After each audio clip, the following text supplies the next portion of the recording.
Well, boy, oh boy, oh boy, Fleabag has done it. It's taken out Best Comedy Series. I was one of the skeptics that Fleabag would reign supreme and take on some pretty heavy hitters, including Barry, The Marvelous Mrs. Maisel, and Veep.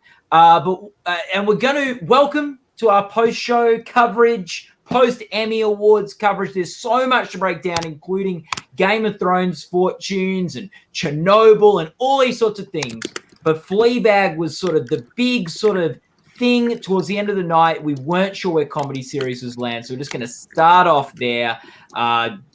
Send off your comments. We're going to be getting through all of them. I'm joined by Tom, Joyce, and Riley. Riley, you were not a Fleabag skeptic.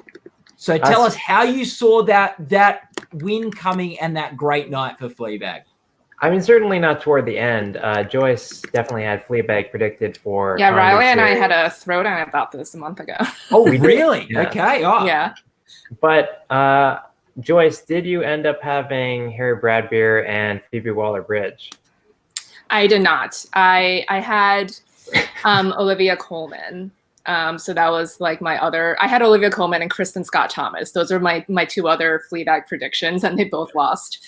But no, I had Fleabag. Riley and I talked about this last month. I switched to Fleabag after FX's panel at TCA last month because John Landgraf mentioned Fleabag and Phoebe Waller-Bridge 3 times completely unprompted. No one asked like, hey, what's your favorite show right now or whatever. Like he just, in his answer about something else entirely, just mentioned Fleabag. And I was like, the industry love is too real and I'm just switching to it. Mm-hmm. But I underestimated, I guess, how much they loved it with like the Phoebe and Harry wins too. Like what I was always saying was that, you know, whether it's Fleabag or Barry, I expected one of them to sweep, you know, writing and directing. And then I always thought that they would win lead acting anyway. But it is kind of just like the Emmys to give Fleabag this sweep and then deny Olivia Colman because she just won an Oscar. Yes. Like, how much do you think that, and also, I guess some of like the other, like Barry directing too, was due to vote splitting? Good question. Like, do you think Olivia would have won if Sean wasn't there, or if Sean would have won if Olivia wasn't there? Because that category also had 8 nominees, so it's like you only need 12% to win too. Like, I think so, but I can't say conclusively at all. I think we saw some vote splitting come into play tonight, whether it's the Barry supporting gentleman, whether it's the Game of Thrones directors, whether it's the Game of Thrones supporting actresses. So I think vote splitting, which we have noticed the last couple of years, does sometimes happen, was in full force this year. Tom, what are your thoughts on the big Fleabag, big night for Fleabag? No, because Riley and Joyce were so right, and so who did you have? Yeah, well, as an Emmy voter myself, I did vote for Fleabag for writing, and I'm so happy it won because it's a brilliant script.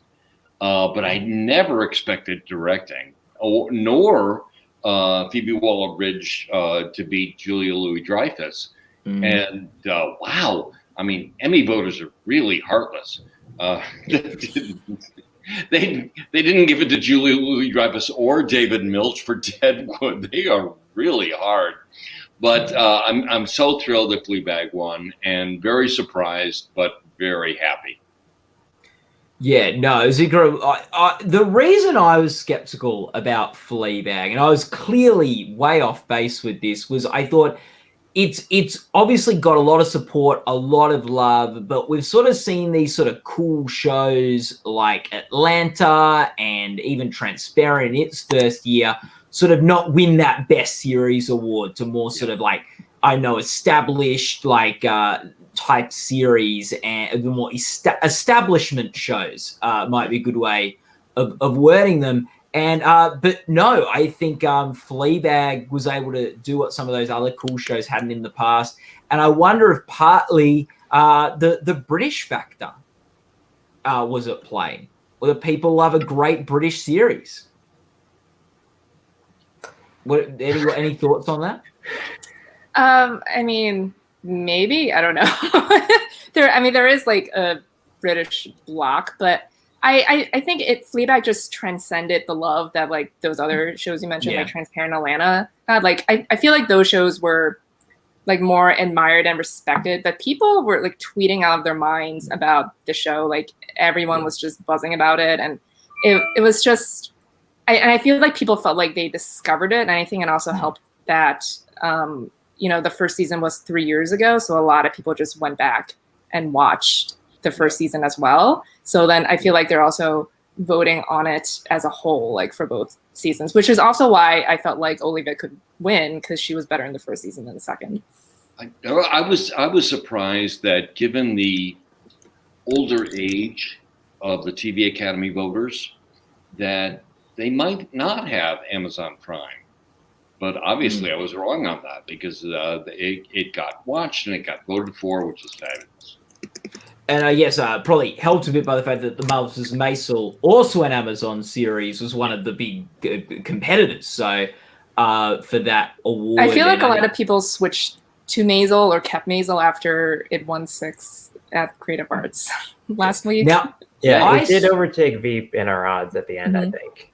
Yeah, and could I say I went with Maisel this week. I went with Maisel today because it had won last year, not because it had won a lot at the Creative Arts last week. Just to clarify that. I think with Maisel, really that missing writing nomination was really the sort of canary in the coal mine for that series.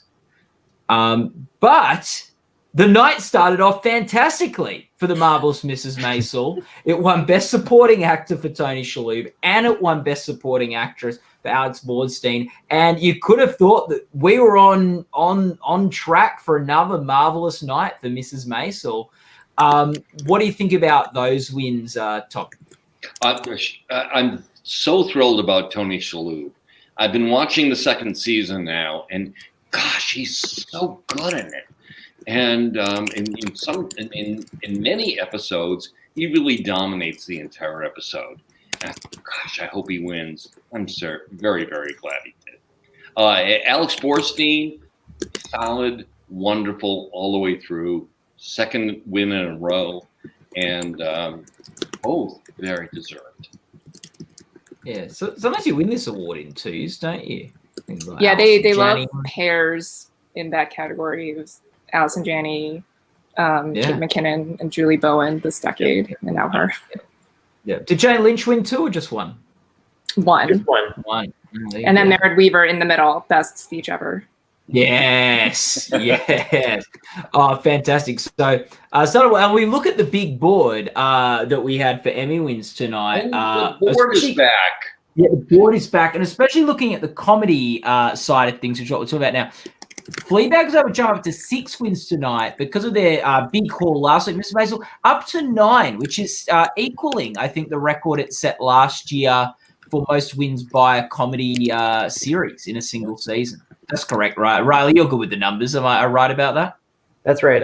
Marvelous Mrs. Maisel won 8 last year, which was the most for a comedy in a single season. Oh, won 8 last year. So it did better this year than last year. Sorry, how many did it? Maisel tied it. It tied itself. Okay. Yeah. So it tied itself. It won 2 tonight. So incredible when you think about it that Mrs. Maisel won the same Emmys as last year if it had been able to win, but without lead actress and without comedy series. And if it had won those 2, it would have had an incredible haul. So really good. And that 9 Emmys is the also what the West Wing set years ago as the record, which Game of Thrones has since surpassed a number of times. When we get to the drama races, we'll talk a bit about Game of Thrones and the company it's in and things. And Bill Hader won lead actor in a comedy series to sort of round out the comedy series winners for tonight. What do we think about Bill Hader's win? That was probably the one we were most confident in going into the ceremony. Yeah, it's too bad that they didn't show any clips for that category. I mean, they did show a lot of clips in a lot of other categories. They had a bit to get through. Yeah, that was the only time that Barry won. So it would have been nice for people, seeing Bill Hader up on the stage, like, oh, maybe I should check out that show that I just got a preview of. But. Yeah. And, just to show how good he is in this. Yeah, and it's great that Barry won something tonight. I think it underperformed in a lot of ways. It was in the mix for directing. It was in the mix for supporting actor. It was in the mix for comedy series, and it's nice that it was able to get a win, even though we went into the night thinking it would take it out. So so we had Barry, Fleabag, and Mrs. Maisel sort of take out the comedy series on us tonight. Is there anything in the chat room that people are saying? Any comments coming through about these comedy races? There's lots, I think. Let's see here. Yeah, let's see. What are some crackers? Start from the beginning here. I'm glad Fleabag's with the most wins. Yeah, a popular show. I think the Fleabag fans will be very happy tonight. And it was also their last chance to award it, so it's like they discovered it and then just in time. Yeah. Yes, and because it hadn't really done super well in through the guild seasons and stuff like that, the Emmys can claim it as their show sort of thing, which I know the Emmys sometimes like to do. We discovered this. This is ours. And now everyone will bandwagon. Yeah, exactly. Now everyone's having to play catch up with the Emmys. Cool guy. Maisel won a lot, but Fleabag won the most important prizes: series, actress, writing, directing, casting, and editing. Yes, Fleabag is, I think, the board's great to track, who's winning the most, and it's always fun, the horse race, but not, to win the comedy series award is the award that's the big one. So, yeah. Veep went 0 for 9. Yeah, Veep's first season where it hasn't won an Emmy. Despite having a great series final. So as a big Veep fan myself, I'm a bit disappointed that Julia wasn't able to do reverse Lawnsbury and win for every season of the show. And so I'm a bit sad. She still has to share that record with Cloris. Yes. Yeah, so I'm a bit disappointed that Julia couldn't win, but it's hard to complain too much when one of your favorite shows has won in the past 6 Best Comedy Actress Emmys, and it's won 3 Best Comedy Series Emmys. So I'm can't complain too much about how Veep's done at the Emmys, and clearly a show that the Academy had a lot of love for. There were a lot of cheers in the room when the Veep people came up.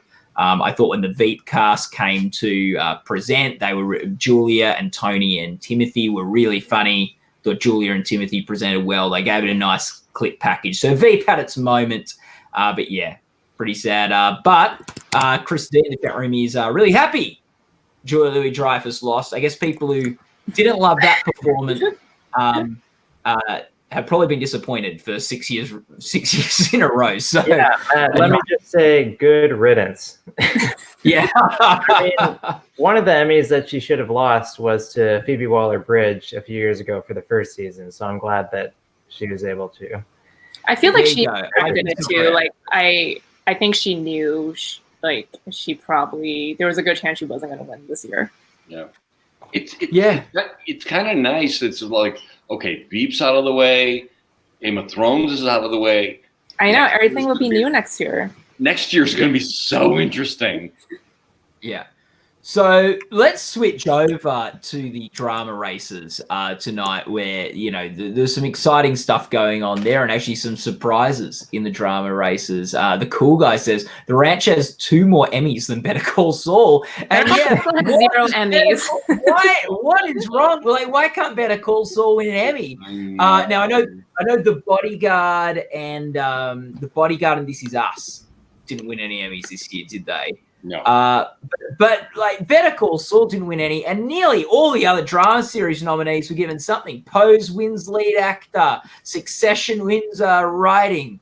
Ozark wins directing supporting actress. Game of Thrones wins a couple. They're throwing Emmys to all these drama shows other than Better Call Saul, which consistently gets a very similar number of nominations every year. It's chugging along. I don't think the reason is that the Emmys hate Better Call Saul. I don't think they would give it these nominations if they hated it. But yeah, always the bridesmaid, Better Call Saul. So yeah, anyone got any more Better Call Saul comments before we move on? I just hope it wins something like editing, cinematography. I don't care, like anything before it finishes. Give it something. I think the Academy thinks it's solid. which is a compliment, but it's never like their favorite. Exactly. You're right, Joy. It's just like there, and it's like, and like Bob Odenkirk is so great, but that's not like that character is not Walter White. Yeah. And Jonathan Banks should have won the first time, and this is the second time Viola Davis has given Peter Dinklage an Emmy. The first time was 4 years ago when he beat Jonathan Banks. Should have about 3 or 4 Emmys in his pocket. We'll see if Better Call Saul can do better in a Game of Thrones-less world, but there are some heavy hitters returning to the drama series races next year. Handmaid's Tale, The Crown, Westworld, Stranger Things. So it will have its work cut out for it, but it might be able to break through. But Game of Thrones, I'm not sure, like, was this a good night for Game of Thrones or a bad night for Game of Thrones? It won the same awards it won last year at the main, like, series and Dinklage. Like, that's what it wins. And it couldn't be isn't that right, Matt? Is still the only actor ever to win. Yeah, and he has 4 of them. A record 4 now. He's so selfish. Yeah. Riley, what were you going to say? Oh, I was saying that it couldn't top its own record. Isn't that right? Yeah. So you are right. So it had set the record on 12. Let's take a look. Set a record on 12. And tonight just need to win 3 Emmys to set a new record, to beat itself and win 13 Emmy Awards. But it only could win 2, Best Supporting Actor and Best Drama Series. The 2 that we actually had it, like, sort of, I would say it's most likely wins. So you could say it's a bit of a disappointing night for Game of Thrones because they actually lost a lot of categories, a lot of areas where probably they were really hoping to win. They hadn't won, like, you know, those supporting actresses, none of them had won before. It would have been lovely for one of them to win. The lead races, lead actress Emilia Clarke had an outside chance, and to not win directing when it had 3 nominations. I mean, Jason Bateman was probably the biggest what the F of the night. It was the biggest surprise of the night. We'll talk about that in a minute because that was nuts. We're going to break down how Jason Bateman was able to win that. But you know, could only 12. So I'd say like a little bit underwhelming, but you win Best Drama Series. That's pretty cool. Like that, I find it very hard to call it a bad night if you've won the Best Drama Series of the year. It's 112, which is equal most to any show ever, only tying with itself. And also, and this is something that I think is very important that the board won't reflect, is that Game of Thrones has now won 4 Emmy Awards for Best Drama Series. No drama series has ever won more than 4. I think this is a very exclusive and privileged club at the Emmy Awards, and those other shows are Hill Street Blues, LA Law, The West Wing, and Mad Men. And these are all like just stunning shows, and I think the canon of Best Drama Series winners at the Emmys is just amazing, and those particular shows are also incredible. So congratulations, Game of Thrones, of joining that 4-time drama series club. That's pretty cool. I liked how this year the drama wins were kind of spread around. You know, everybody kind of got a piece. I thought that was pretty fitting for, you know, a year in which Game of Thrones is inevitably going to win. At least they can recognize, you know, all these other dramas that had better reviews with something. Yeah, I feel like a lot of shows, like strong competitors, just got out of the way this year because they all figured like it's Game of Thrones, and then it was just a very serviceable season, to put it kindly. And also, and like that win for it, like drama series, just felt like it was just like an obligation for them to check it off because there's no consensus alternative for them. It's like, here's a 4th one for you. Like there's no standing ovation, was there? Yeah, like there was like no like Fleabag for them to like go to. No. You know, like you know, and it's like, we'll just give you another drama series and another supporting actor for Peter Dinklage. And if people thought that Game of Thrones might be overthrown, it's like, if not Game of Thrones, who?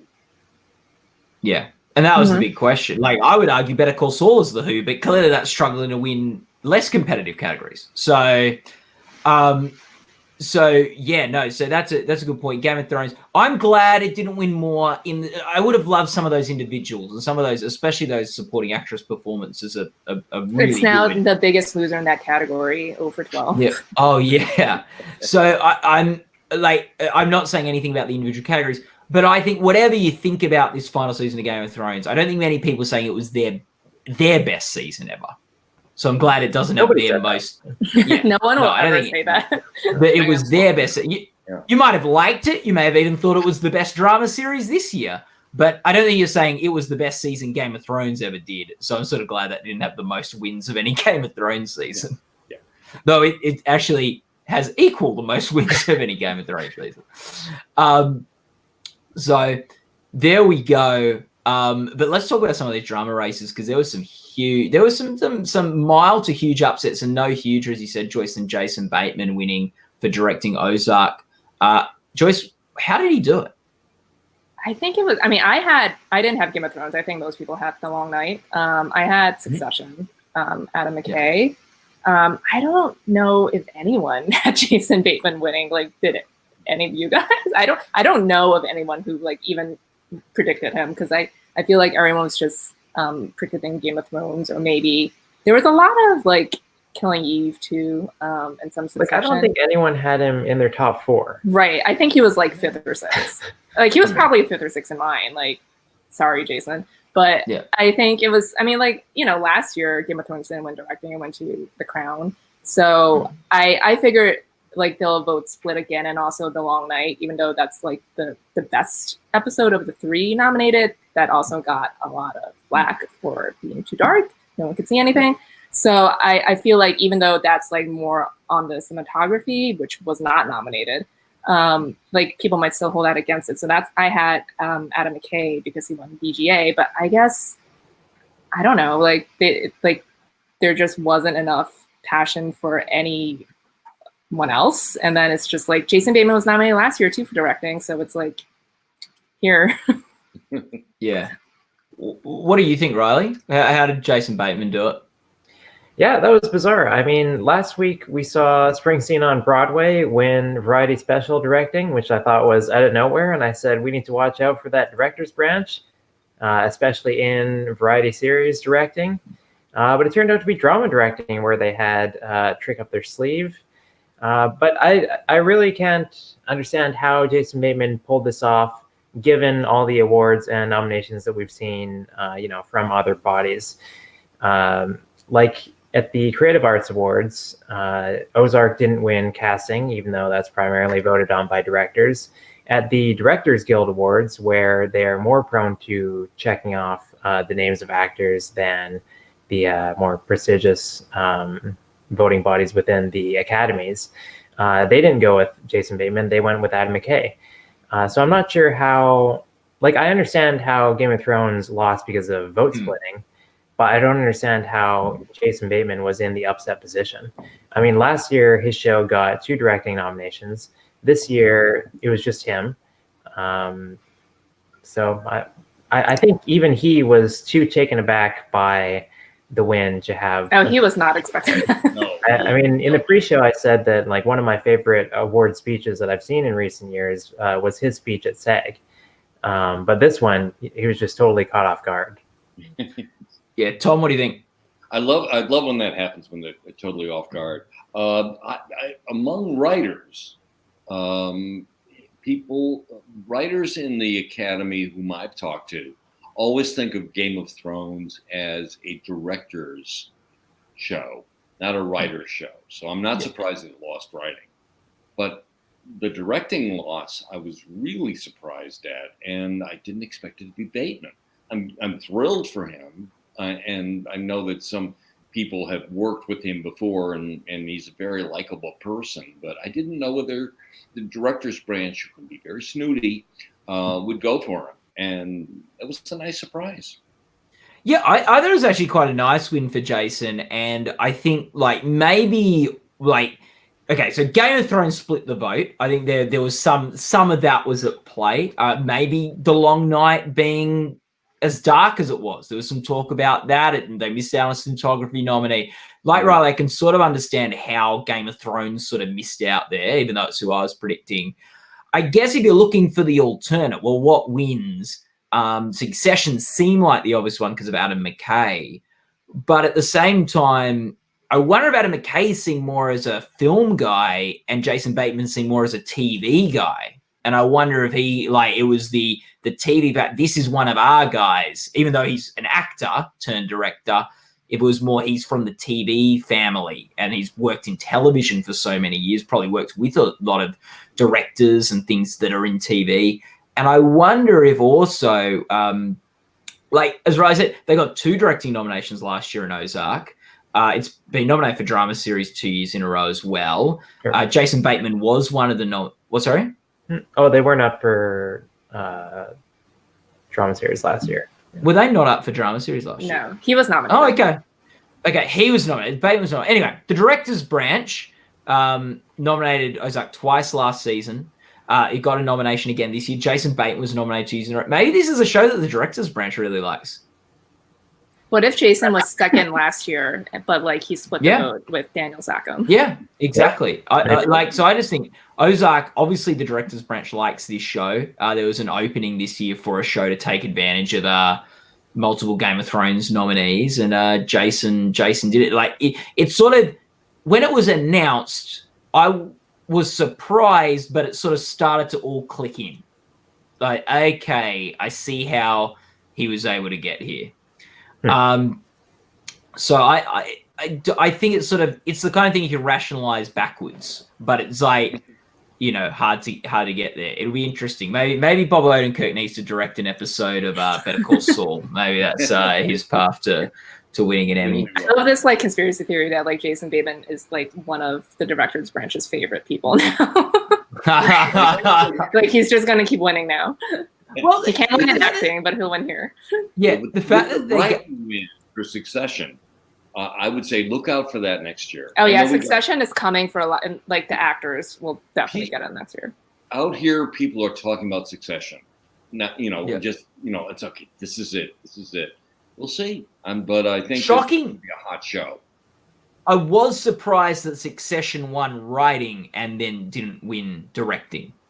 That was a surprise to me. That's why I had it both winning writing and directing, because I agree, Tom, I think everyone, it's sort of the drama equivalent of Fleabag right now, and it's great. So I thought it had enough to win writing and directing, but I guess just writing, which is the better award for it to win anyway, I think.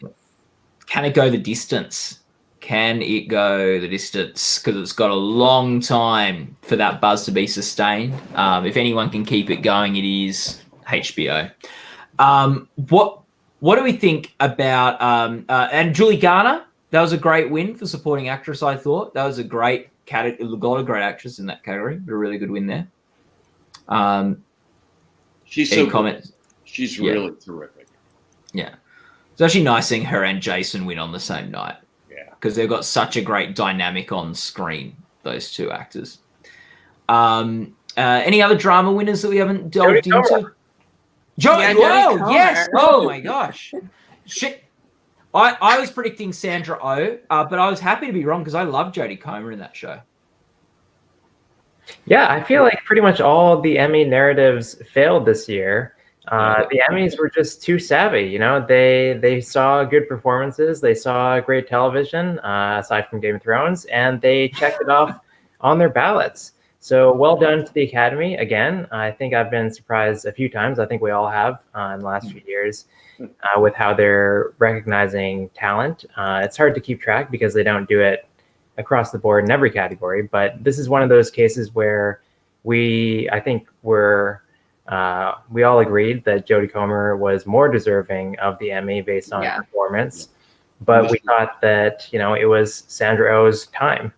And I think we saw narratives fail also in the case of Veep and Julia Louis-Dreyfus about how, she has to make history, that kind of thing. Also, pretty much everyone was on the same page about Chernobyl, except for Emmy pundits. We all thought that, I had Chernobyl. Yeah. Did you? Oh my gosh. Good job.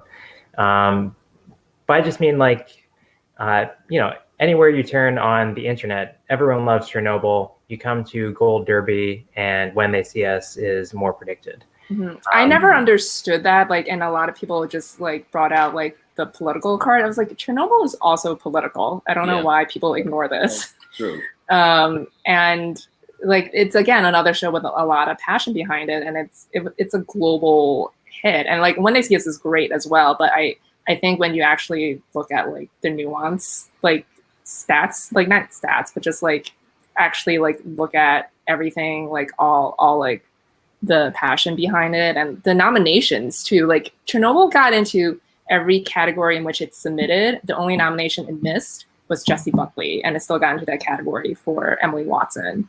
And When They See Us missed a whole bunch of categories that it submitted in. So I just never understood that why like people just said like, oh, like Trump, it's political and it's gonna win. It's like Chernobyl is also political.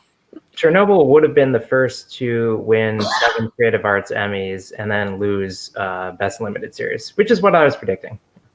Yeah. Oh, so you didn't have it winning? I did not have Chernobyl winning.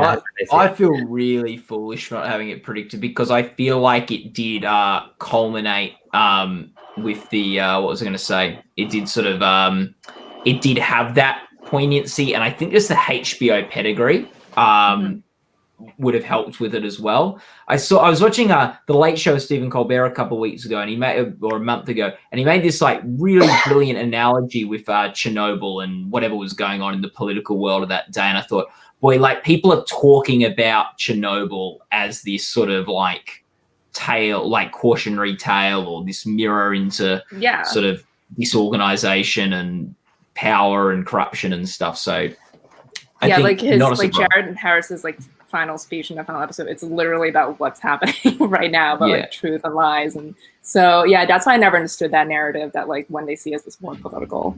Look who's here. I know it's like it's the more American story, but like Chernobyl affected the entire world. Yeah. And like it's set in Russia, which is a bit of a like interesting area in the news at the moment as well. Like it's not like, oh, Russia, no one's talking about Russia now. Like, so look, we had joined. Look who we're joined by, Tony and Daniel. Here we go. Let's take a bit of a break, talking a bit about all the wins and things like that, and talk about what we thought of the show and how the show came together. Daniel, what was your take on the show tonight? I thought the show was fine for the most part. Like, I mean, it's another one of those things. The show I didn't miss a host. I want clips of the acting nominees more than I want a host, and we got that in a lot of categories, if not all. I think most of the comedy worked. I thought the Maya Rudolph, Ike Barinholtz thing was going to fall completely flat, but I think it ended up working. That was great. The only thing that I feel like, oh man, you should have cut that, guys, was the variety dance number thing with Adam Devine. Yeah. Where I was just watching that, going like, like that felt like this Emmy's equivalent of like the interpretive dance segment, where it's just like, why? No. And it didn't even describe what variety TV is right now, because variety TV doesn't look like that in 2019. I started zoning out after like 15 seconds, so I don't know what happened at the end of that. Fast forward it, you know. Yeah, like I never need a host for any of these things. Like, just give me the awards and clips and the speeches. Like, I don't need banter. Do you think it's also we're getting Lin-Manuel Miranda out to sort of present an award and have someone that isn't Lin-Manuel Miranda do a musical item in the middle of it? Yeah. I think it's a bit bizarre. Literally, there were like probably 50 people in that room and presenting awards that, I mean, Zendaya, have her sing and dance something, you know? I mean, any number of people could have made that segment a little bit more effective. It just didn't seem... I just don't know why it was there. I think they felt like they needed to like intro each, like, this is the other thing I hate, like they need to like stop doing the genre splits. Like they've been doing it for like a decade, like stop it. And they felt like they needed to introduce each genre, and like you don't, like, just cut it out. Or if you don't have a good idea, just don't do it. Yeah, I like the genres breakdown and introducing the genres, but it wasn't done well in this show. I don't think. I think there wasn't a consistency to it. There wasn't a like. Was it the year that like maybe it was the year Jimmy Fallon did it? He just like before each genre do a little like song, or like get one person from the audience and they sang a little quick 10-second song about comedy and then cut to the comedy awards. Like, I don't know why, like, one of the sections had this big musical number, other sections didn't really have much at all. Yeah, I'm not sure how it all sort of came together. I thought the worst part was Thomas Lennon, the announcer. Oh, yeah. I mean, what was he talking about sometimes? I think they were trying to replicate, I think it was the year that Jimmy Fallon hosted, where he had like Higgins, like his guy, do like weird facts. Like, not even facts, it was just like funny stuff. And it actually worked. I think it was 2010. And it actually worked well that year. And I think they're trying to like replicate that, but it just had bad writing. Like, there are a couple terrible ones. One was where he was saying, like, will it be a black man or a white woman who wins variety talk series? Are the Emmys woke? And then he just started mumbling. Yeah. You guys hear that one? Yeah. I couldn't understand half of what he said. No. Oh yeah. Well, it was like that, like Joyce was with that variety segment. I was honestly tuning him out for the most part, because whenever he came on, because like all of us have been sort of like, scrambling as hard as we can, doing, working and covering everything. So whenever he came on, I just knew it's like, oh, commercial break is coming. So I just kind of immediately stopped listening. It's like, I don't need to listen to the bumper. Yeah. I love him, but boy, the material was bad. Mm-hmm. Yeah. Tony, what do you think of the show? I'm going to be less kind than Daniel is. I thought it was sluggish. I think it lacked energy. Any kind of emotional resonance to it came from the speeches. I thought the speeches were what saved it. But, I mean, to me, there were a couple of moments. I knew we were in trouble during that Nick Cannon, Ken Jeong TikTok segment that went on. It was interminable. Oh my God, I forgot about that. And then to go from that to then you have these two great shows, Game of Thrones and Veep, who have both in their own way made any Emmy history, and that's the best you could come up with for them, is to have the cast of Game of Thrones basically saying these platitudes that are so meaningless and are interrupted by audience applause. I thought the whole show just didn't seem to work. Nothing came together. Sometimes when they have these genre splits, where they present one genre at a time, it works. It flows, and you get a sense of television as a whole. This was just jarring, and it was dull, and you were just waiting for the next category to be presented. Yeah, it feels like they just pieced it together like 2 days ago. Yeah, I feel like there are a few little things that maybe worked against that flow. One was that they would like announce the nominees, then the presenter would come out, do a little bit of banner, then they'd announce the winner. And they couldn't decide. They couldn't decide on a format. They did that last year too, but it worked better last year. I don't know if it's because Lorne Michaels produced it last year. Yeah.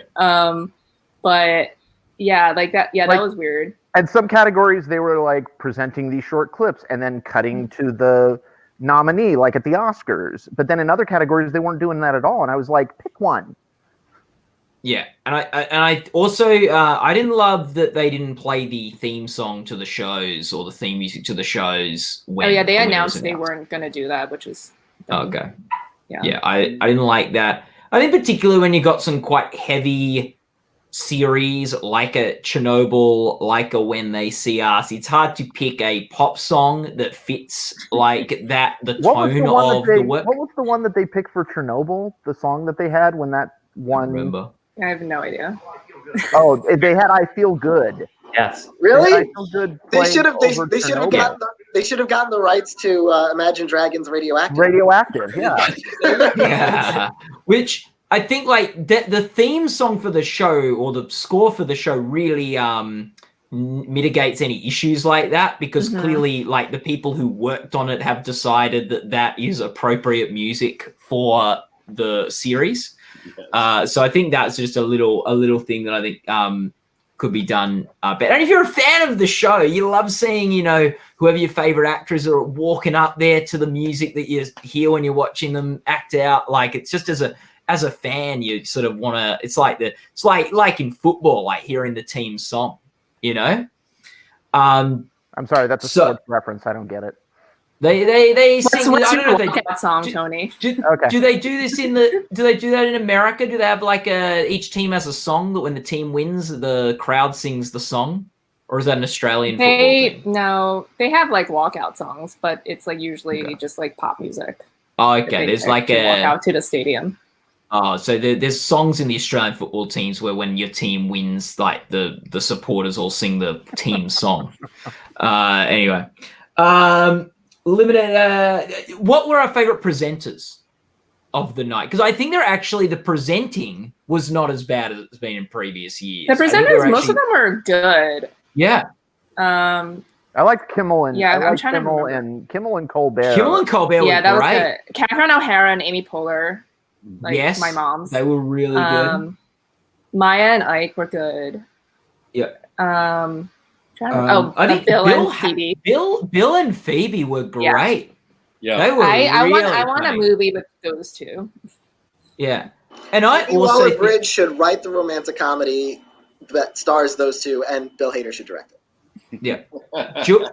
Julia Louis-Dreyfus and Tony Hale were great. I love when she's about to announce the winner, he says her name. And I think particularly in the context of her not having won for the first time that night, that was really funny.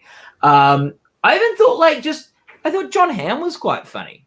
Like John Hamm is always funny. John Hamm is like a He's secret great. comedian. He's like a frustrated comedian. That's why he does like all these comedy bits. Yeah. I thought the Ben Stiller Bob Newhart thing fell a bit flat, though.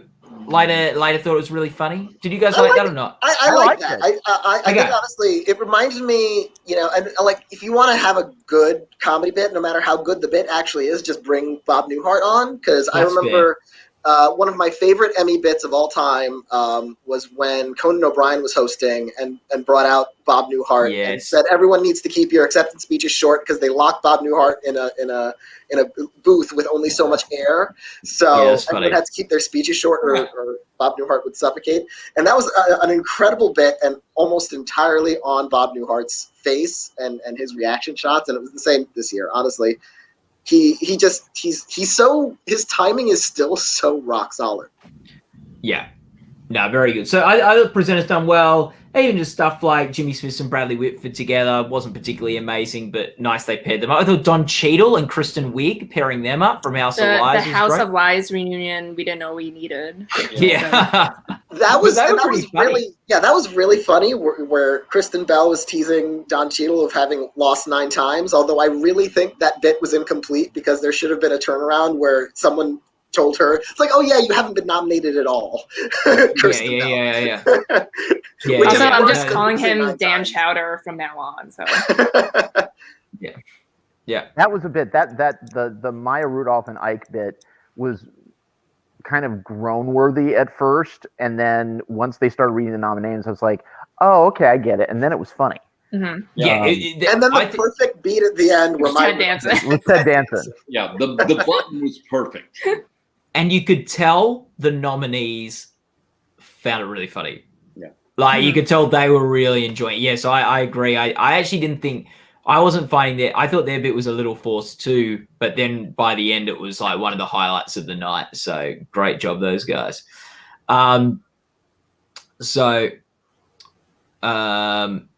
Yes. So, Lyda says... Let's talk about the limited movie acting winners. Yes, let's do that.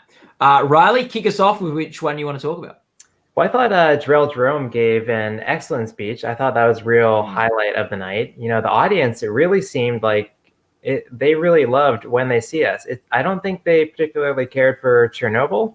Every time Chernobyl was mentioned, there was very muted applause. When Marcia Stephanie Blake came on the screen, they erupted. It's because it's mostly actors, and they got 8 acting nominations. Yeah, we saw quite a discrepancy this year between the actors branch and all the other branches that were pro-Chernobyl. I really liked the Patricia Arquette win in supporting. I thought that was very well deserved. It seems just like something that the Emmys would do for Sharp Objects to go home empty-handed, or maybe not for the Emmys to do, but Sharp Objects just seems like that kind of show. The thing to happen to Sharp Objects. Yeah, like I mean, this is all HBO's fault for not releasing it in time last year. Yeah, I mean, when Sharp Objects first came on, I thought, well, this is going to sweep, and nothing. I thought the same. Yeah, yeah. But the win and like last year was also pretty weak and limited, so it definitely could have swept last year. But the win I really adored was Michelle Williams. I love Michelle. So great. To me, it's the best performance by any actor I've seen, film or television this year. I would agree. I would actually say that about her speech. Yes, she is so good at speeches. Like she gave a really good speech at the TCA Awards, which like unfortunately it like doesn't air anywhere. But I almost cried because she recounted her whole like acting history of like her first audition when she was 10, and she talked about how she always like this girl in her audition like wanted to go in films, but like she wanted to go into TV because she grew up watching like Full House and MacGyver, and she just wanted like a TV family. So then she just went through like Dawson's Creek and everything, and then she talked about her Fosse Verdon family. Like it was great, and then she brought it tonight, you know, like equal pay and everything. So I kind of like that whole incident with All the Money in the World when she was paid like 10 cents to Mark Wahlberg's like 1 million for the reshoots.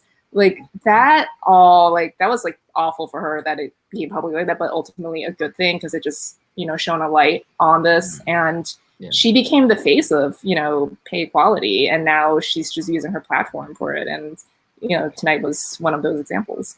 Yeah. And you never really see her, you know, she's everywhere, and she's like 4-time Oscar nominee, and you know she's working fairly consistently, but she doesn't tend to win televised awards very much. I think this is her first industry win, and it's her first like major televised win since her Golden Globe for My Week with Marilyn, I think. And I was like thinking, someone give her an Oscar just so she can give another speech. I mean, she's been, we've been holding out on her, and yeah, it's time to see more Michelle Williams. I feel like now we're gonna have like the Michelle Williams-essence or something after the speech. Like I want to see her in everything now. And I think, like as I said, like I was saying, but in the pre-show before the Emmys, I thought Amy Adams gave maybe the second best performance of her career on Sharp Objects, and the sort of the same thing with Michelle Williams, where I think in Fosse Verdon, that might be one of the best performances, not the best performance she's ever given. So that's like a really great thing at the Emmys and in television at the moment. We're seeing some of the great actors giving giving their best work on TV. Yeah, well, I think Michelle could definitely sweep this winter, so we'll probably be seeing more of her. Yeah. We talked about Patricia Arquette. We talked about what about supporting actor Ben Whishaw, which was sort of the front runner for a long time in the category, right? And then sort of when Chernobyl, and when they see us sort of picked up steam, people started switching their predictions around. Yeah. But no, it did end up with Ben Whishaw, which surprised me a bit because I thought the race had moved a bit away from him. But it surprised me too. Like there were 2 wins right in those supporting categories where the nominees weren't in programs up for limited series. So I was like, it's rare for that to happen, and for both of those supporting categories to go that way. I really thought Whishaw had become sort of an underdog because he was the only one in that category whose program wasn't up for limited series. Yeah. I think, and I ended up going with Stellan Skarsgård, and I think where I went wrong was the fact that the Chernobyl performances were too subtle to win, and then When They See Us had vote-splitting problems. So really, Ben Whishaw was able to capitalize on that. Patricia Arquette capitalized on that a little bit with When They See Us and Chernobyl. And the fact that Patricia Arquette, I can imagine that Patricia Arquette being, it's like, okay, we know we're giving Michelle Williams lead, and actors, when they got to that category on their ballot, they're like, Patricia Arquette was great this year in 2 roles, check her off for that one. Because there wasn't really a one that they were hugely passionate about, because Sharp Objects did underperform in the nominations. So that was a place she gave Patricia Clarkson her first Emmy loss ever. Yeah. Charlie, what did he think of the awards? What did Charlie get a comment from Charlie? I want your input. Name it. What's your Name one. What's your input? What do you think about the ceremony in general? Yes. Anything. Anything. I thought the ceremony overall was all right. I agree with Tony that there was a bit of a lack of energy, or maybe it was just structure in general.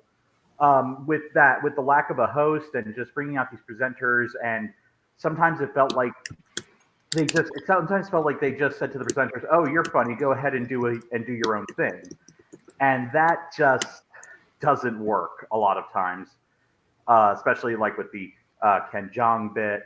That was just no. Really? But I mean, I really did like. I thought also. I know you guys already mentioned Colbert and Kimmel had a great bit up there. I really liked Phoebe Waller-Bridge and Bill Hader. Their little thing together, I thought worked really well, and I really liked the winners. The people in LA will know that I've been saying that after how well Chernobyl did at the Creative Arts, that it could be a very big threat to win directing, to which Marcus told me, "Oh, no way, Ava's got this in the bag." And I foolishly stayed with that in the prediction center. Don't even, no. No, I did too. No, you're just reveling in my wrongness. I was wrong too. Stop it. Anyhow, it's yes, we do live together. Although weirdly, he is my legal guardian uncle, not anything else. I got nothing for this. Right. So follow lesson from Emmys this year. Follow Marcus at your own peril. That being said, I do think I think I did the worst of all the editors at predictions this year. I'll wait for the final. I'll wait for the vote count, but I think probably follow me at your own peril too. You did. Yeah. Thank you for That's something I wanted a quick confirmation on, Daniel. But Marcus didn't do much better. If it makes you feel better. Okay. That does make me feel better. Riley actually. It's a moral victory. Yeah, Riley's the actual winner. Yes. Among the editors, 74.07. All right. Yeah. So there you go. I'll be all week trying to avoid my credentials being revoked. So we had the one winners we haven't had a chance. Yes, why not? So I don't know if you've gone over this, but what was the biggest surprise for you guys? Which win was the biggest surprise for you guys? Good question. Jason Bateman. Bateman for everyone? Probably. Yeah, I would say. I mean, I was gonna say Patricia Arquette too, but I honestly. Because all the other ones, even if it was like an upset, like I could see it, like I could, like I understood it, but like I don't think anyone had Jason Bateman. Yeah, which is my favorite kind of thing to be wrong, because when I get a category wrong, I prefer it when nobody gets it right. So that was good for me, and it was so funny because the category presentation was perfect because that immediately followed Best Drama Actor where he lost to Billy Porter. So no one was. Yeah, so he was like, I'm not winning at all. So at that point, Ozark won more Emmys than Game of Thrones. Lucky he didn't. Lucky he didn't leave after losing Best Actor. To be honest, though, for me, Jason Bateman's definitely up there. Just think about it. At the time, I wasn't surprised. But I think if you told me going into the night who would win the various categories, I think Fleabag for Best Comedy Series. I just didn't see that happening. So I was very, very wrong off base in that. Yeah. So I had Maisel, but I thought after the Creative Arts Awards, I thought it was just a two-way race. It was either going to be Maisel or Fleabag. I thought. I was surprised at how many people still had Veep after last. Yeah, that one never. That was I mean, even like Russian Doll won stuff. Like Russian Doll, like you could argue it was fourth. I think Veep got more votes than Russian Doll. I think Veep came fourth. But anyway. That's just look. If anyone wouldn't know, it's me. So we haven't talked much about the variety or the reality winners, and partially that's probably because they all sort of went as expected. RuPaul's Drag Race won reality competition. The last week tonight with John Oliver won talk series and writing. Saturday Night Live won sort of variety sketch and directing. Any thoughts on those three shows and those categories for anyone? Well, what's interesting about competition is that is how little there is in that category. That category has been around for now 17 years, and RuPaul's Drag Race is only the third show to win multiple Emmys in that category. And there's only been 4 winners ever. Well, only 4 winners overall. So you have Amazing Race with 10, The Voice with 4, RuPaul with 2. The only multiple winners, the only other winner ever was Top Chef, which is I just wish they would just branch out a little bit in that category. Like, I'm glad RuPaul's winning now, and it hasn't just been another slew of The Voice wins for this decade. But they also got onto Drag Race so late. It's not like it just premiered a couple of years ago, And then it took, because they started giving it to RuPaul first for host, and then it took 2 years before they finally gave it the show. So now we're in another 3 years of it winning before they move on to another show. Yeah, then it'll be nailed it. Yeah. And don't get me started on how Survivor's not nominated in that category. It hasn't been nominated in 13 years. I know. Don't get me started on it. I still can't get over it. Yeah. So what about the variety series? SNL, Last Week Tonight, are they just going to keep on winning these categories? Is it Yeah, I see. This is why this is the only part of the show that's always boring when they do the genre splits, because everyone knows the variety winners are boring. Yeah. So I think John Oliver is going to keep winning until he retires or something, like Jon Stewart. I think SNL has shown that it can be vulnerable, but ever since Amy Schumer and Key and Peele dropped out of that category, there hasn't really been a heavyweight that could put pressure on it. But there still could be one in the future. I'm so sorry that Documentary Now didn't win directing, because the challenge they have in creating a film that mirrors the original documentary in order to do this spoof is really a big challenge, and they do it every single time. Yeah, I do feel with Last Week Tonight, if it keeps on winning and it wins let's say 10 in a row, like The Daily Show with Jon Stewart does, I think they'll share around the writing award from time to time, like they did when The Daily Show won 1 year. Late Night with Conan O'Brien won, The Colbert Report won 1 year. So I don't think it's got both those categories on lock, but it does seem like that's going to go on. Maybe eventually John Oliver will stop coming like Jon Stewart did. Yeah, because he just doesn't care anymore. I noticed. Sunday nights. What's that? Is it John Oliver does his show on Sunday nights? He might stop coming. I noticed that for writing, they actually got one of their lower level writers to give the acceptance speech. He wasn't one of the executive producers, showrunners, or anything like that. So I guess they've won enough times now that they figure that they can, pass the microphone around. Yeah. As for sketch series, eventually I think we'll get another sketch series nominated for acting. And then when that happens, we need to watch out, because that's what Key and Peele and Inside Amy Schumer had. Yes, Portlandia also 1 year had Fred Armisen nominated, I believe, didn't it? I think that's back when they were in the combined category, so maybe it would have won. Yeah, so maybe it was combined. If not, it was one of the years when Amy Schumer won or whatever, so it wasn't the But yeah, you're right. That wasn't a year when that was in play. So that year probably would have been Portlandia's year. So yeah, I agree. I love Documentary Now. Would have loved to see that win. Yes. What are some other thoughts that people have? Anything in the chat room going on, Riley? Any? Well, there is Movie. We could touch on that. That's another one, just like variety and competition, where it's just going to the same one over and over again. But we will not get a Black Mirror win next year. Is that Zach in the background? Is that no? Okay, somebody else. We will not get a Black Mirror win next year because their episodes are not long enough from the new season. Because now the Television Academy wants movies to be at least 75 minutes to exclude Black Mirror, presumably. But they still gave it to them this year. So what are they going to be in limited series next year?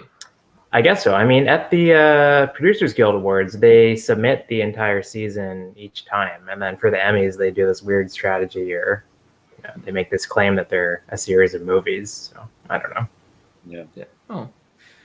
So Black Mirror will have to revise. They'll have to get back to the war room and come up with their strategy for next season. Gilmer Osha in the chat room says he loves that Jerome and Porter got standing ovations for their first Emmy wins. That's good. And I'm so glad that Hats got to come back onto like when he presented, I was like, he needs to win Best Drama Actor now because that outfit needs to go have an Emmy to go with it. That was just fantastic. That hat would be credit. Hats off to him for wearing that hat because I imagine we go to the bathroom and going in and out of door you can't turn your head certain ways. He's got quite the night ahead of him. They showed him when he arrived, he got out of his car and then he took a few seconds to put on the hat before he walked the carpet. Yeah. Good comment about young people doing well. Maybe Bob Odenkirk will give the greatest Emmy speech if he wins. Yeah, we'll see. I do think Better Call Saul will 1 year maybe have a better chance if they do a really their best season ever and it's the final season or something. Maybe it can have a run in one or two of these categories. Audience laugh at the Kardashians on the stage. And talked about themselves as real people like us. Yes, very much so. There's an interesting question. I definitely relate. Yeah. In the chat, Ernie's asked an interesting question. Will Maisel win comedy next year? Will Rachel Brosnahan win next year? So Maisel won Best Comedy Series last year, and with lead actress. It didn't win this year. It's sometimes quite hard for a show that's won and then lost to come back and win. We know Everyone Loves Raymond did it. What do we think? Is Mrs. Maisel's future looking bright at the Emmys, or has it sort of had its run? I think it could, but also next year you have the final season of Schitt's Creek. This could really be the avenue without Veep there. That could be an avenue that they go down for the final season. Or Fleabag either. I mean, Veep and Fleabag are gone. Yeah. It depends on how other shows do, what the next season of Barry is like. Next season of Russian Doll, and also this day and age, you never know if these shows are going to be back in time to hit the Emmys. So it's really going to depend on what the field looks like because it's kind of. That field is emptying out. It's unlike drama series where, Game of Thrones is a huge juggernaut, but we're getting 50 juggernauts back in anyway with The Crown and Stranger Things and Westworld and all these shows that were off going to be eligible again. So they'll just flood back in. Comedy is looking like a pretty open opportunity. Yeah, I can see Christina Applegate and Linda Cardellini both getting in next year to actress. Yeah. And at some point, Curb Your Enthusiasm will be back for another season, and that's always in another 7 years. Yeah, another 7 years. I think they're working on season 10. Have they shot season 10 yet? I don't know. Yeah, I think they're done shooting actually. Yeah, so I think that will probably be released at least some point next year, whether it's before or after the Emmy deadline. And their last season, they really struggled because they aired their season so far away from Emmy. They aired it October or something So with maybe if they can time their release a bit better, they can have a tilt at it because they're a consistent nominee. I would love for them to finally win. I think it's the best comedy series not to have won the best comedy series award from the last sort of 10, 15 years. So.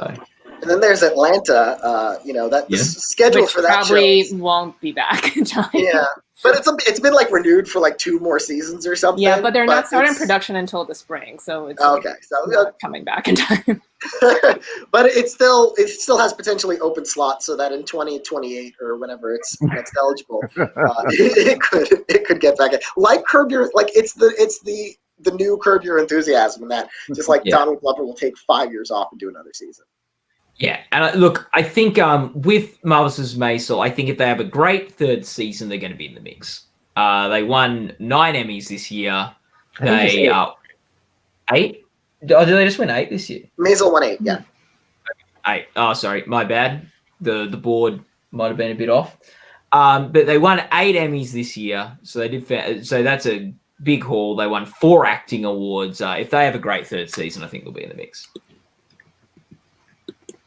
Any other questions in the chat room that people want us to talk about or asking us? Let's see. What's this one? This one's long. Read it out, Riley. Here, you guys read that one as I scroll. Amazon now has a lot more power in the Emmys and maybe put more money behind their campaign, not only for Maisel, but they had other hits like Boys that could get in the technical awards. I will say, like, I'm not sure how commercials work in the States, but the feed I was watching at the ceremony seemed like every second ad during the Emmys was for Amazon. Yeah, they advertised very heavily here. And FX. I saw a bunch of FX ads. Mhm. Yeah. FX used the Moonlight score. Yeah. Someone's asking, is Fleabag the shortest ever series win?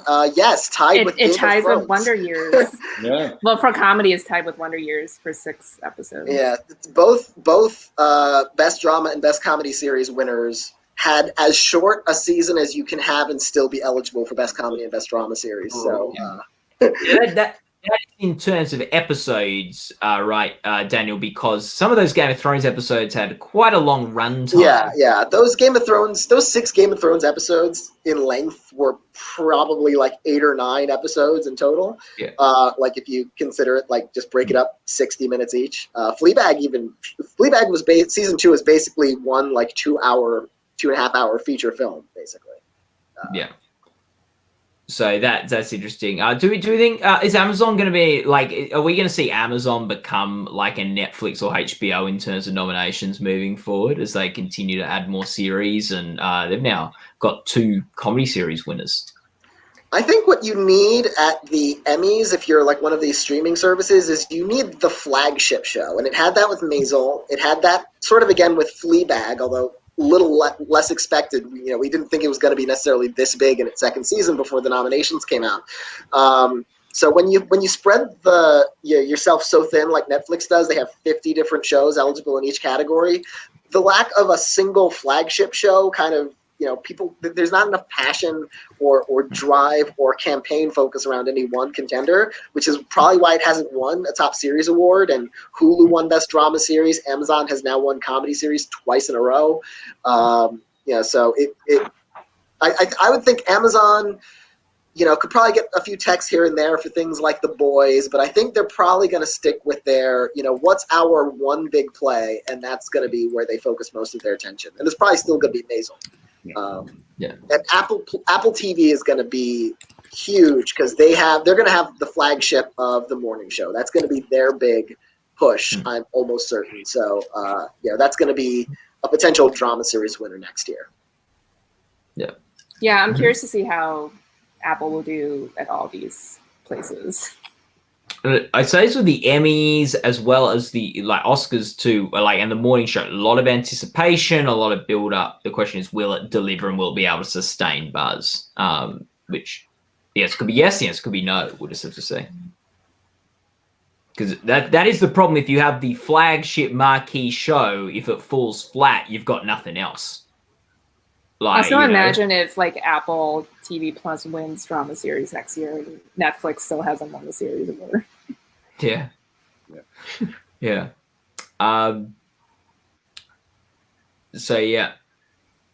Lida said, poor person behind Billy in the sitting tonight. They wouldn't have been able to see much of the show like that. Any other questions, Riley, in the chat room? That will be interesting next year, seeing Amazon take on Apple at the Emmys. 2 big companies that are taking over our lives, duking it out for best scripted television. Yes. What? Any more thoughts from the panel? Anyone got any other hot takes from tonight? A category we haven't delved into enough? Something we haven't? Well, I will say that I was very relieved when Best Movie Mini Actor came up. And because by then Chernobyl had won writing and directing, and by the time it won both of those, I was like, okay, it's taking limited series. And when they see us kept getting nothing and nothing, I was like, Jarrell better get movie mini actor. If when they see us ends with only a casting win, I was going to be so mad, because with so many great limited series this year, and having it just be the Chernobyl show would have just been as good as Chernobyl was and deserving of best limited series as it was. This was too good a year for limited series in general for it to just be a one show kind of party. And I'm glad, like, it was 4 different programs awarded the 4 different acting categories. When They See Us got a big moment. Fosse Verdon got a big moment, so they weren't just kind of like relegated to the sidelines. So that was nice to see. But I would have, Chernobyl ended up winning 10.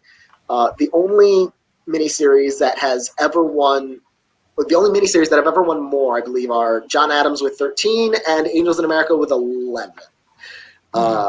So, I would have liked to see some of those below the line. Maybe spread the wealth here and there. I really like spreading the wealth. Like, the big cavalcade of wins for any one particular show, I never like, which is why I like the Game of Thrones only winning 2 awards in the night, because they went so many different directions with other categories. Yeah.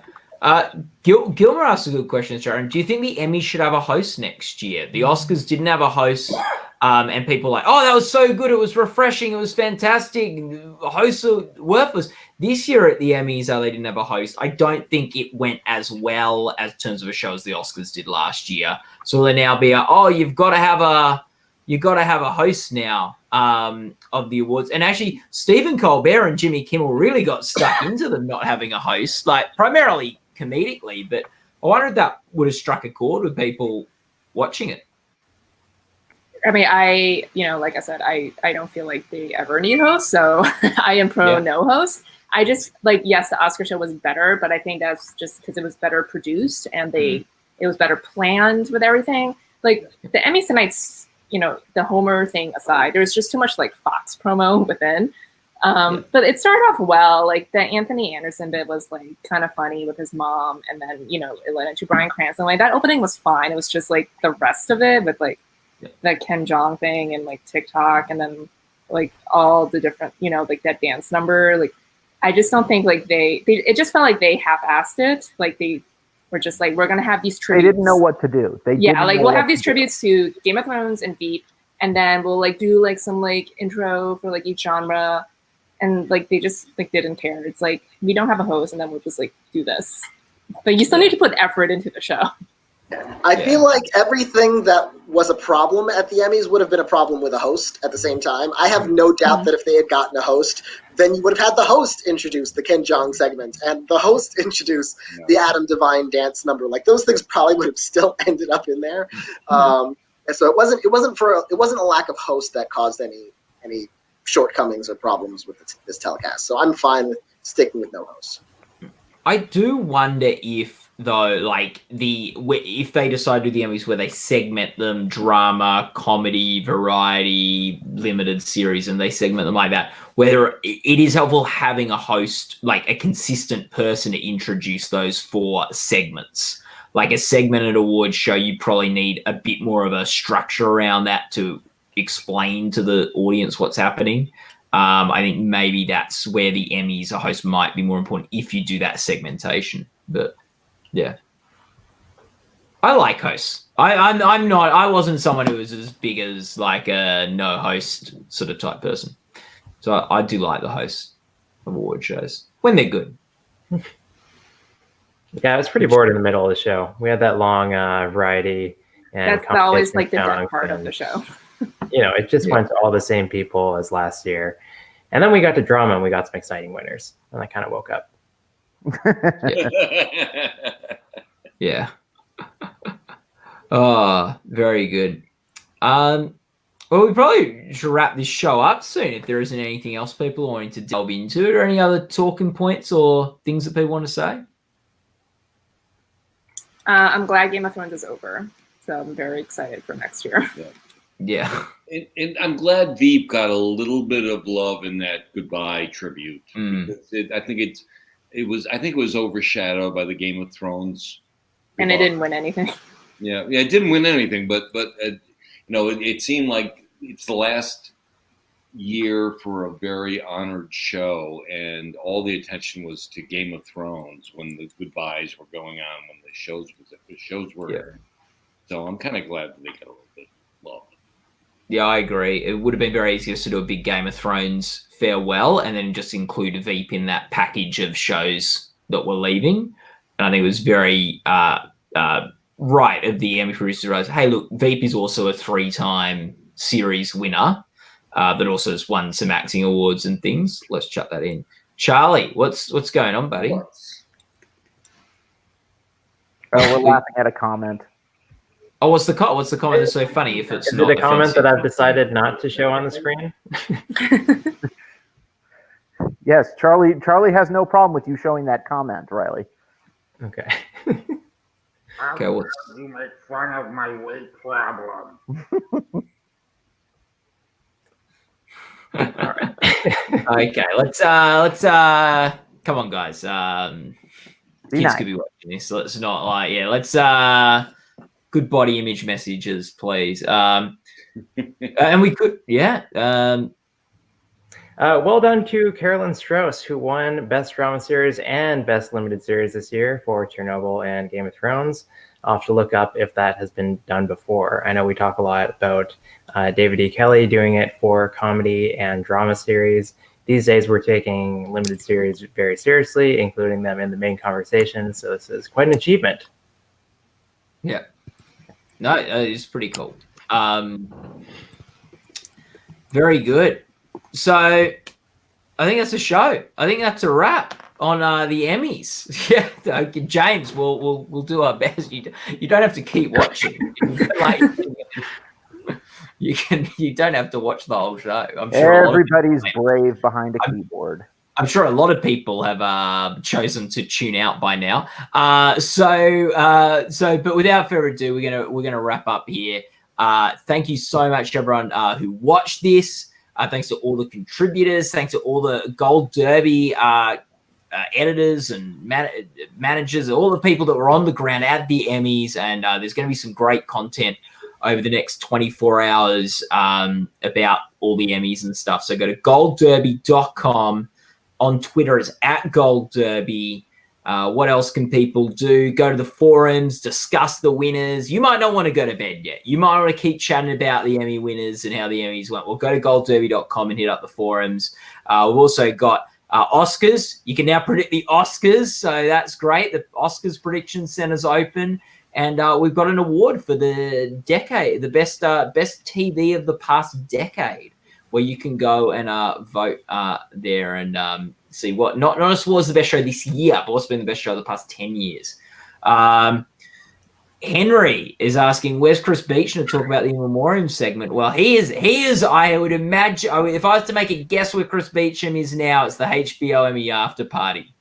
And I'm sure I'll have some great stories from that in the next couple of days. There you go. Thanks. Oh, yeah. Thanks for watching.